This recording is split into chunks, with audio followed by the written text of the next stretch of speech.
Money laundering मामले में jail में बंद हेमंत सोरेन को सुप्रीम कोर्ट से राहत नहीं मिली है। सुप्रीम कोर्ट ने कहा है कि आप नियम के तहत पहले हाई कोर्ट जाएं, वहां अपनी बात रखें।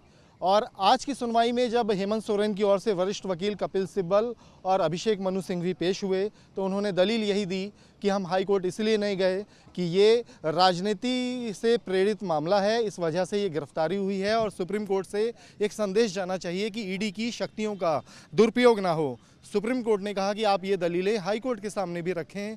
हाई कोर्ट भी संवैधानिक बेंच है। अगर आपको किसी की शक्तियों से और ईडी से अगर कोई शिकायत है तो ये वाली बात वहाँ रखें।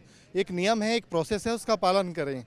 अभिषेक मनु सिंघवी और सिब्बल ये जोर देते रहे कि आपकी शक्तियां भी हाई कोर्ट के समकक्ष हैं, आप भी इस पर सुनवाई कर सकते हैं। तो सुप्रीम कोर्ट ने सीधे सीधे कहा, जस्टिस संजीव खन्ना की ये टिप्पणी अहम रही। उन्होंने कहा कि सुप्रीम कोर्ट के दरवाजे हर खास से लेकर आम व्यक्ति के लिए खुले हुए हैं, लेकिन जो नियम है अगर हम उन्हीं को दरकिनार करेंगे, आज आप सीधे सुप्रीम कोर्ट आए हैं, कल कोई दूसरा आएगा तो उसको हम क्या कहेंगे। इसलिए जो नियम है उसका पालन करें, आप अपनी बात हाई कोर्ट में रखें।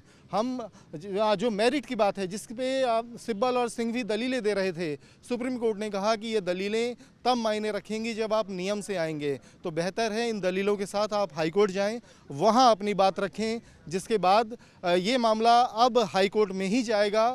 हालांकि जो कानून के जानकार हैं वो बताते हैं कि हाई कोर्ट में भी सोरेन की मुश्किलें आसान होती नहीं नजर आएंगी, क्योंकि सोरेन करीब 7-8 समन के बाद ईडी की पूछताछ में शामिल हुए थे। अब वो किस आधार पर कह रहे हैं कि उनको गलत तरीके से गिरफ्तार किया गया, राजनीतिक कारणों से उन्हें फंसाया जा रहा है, जबकि ईडी ने सीधे तौर पर कहा है कि एक भूमि घोटाला है, उसमें मनी लॉन्ड्रिंग हुई है जिसमें सोरेन की भूमिका उन्हें मिली है और उसी के लिए वो पूछताछ के लिए समन कर रहे थे, लेकिन सोरेन पेश नहीं हुए।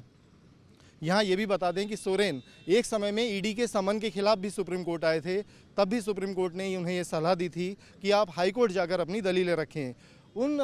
उस मामले में भी सोरेन को कोई राहत नहीं मिली थी। तो ऐसा प्रतीत होता है कि जो ईडी की इन्वेस्टिगेशन है, जब तक वो एक मुकाम पर नहीं पहुंच जाती, तब तक सोरेन के लिए किसी भी न्यायालय से राहत पाना आसान नहीं होगा।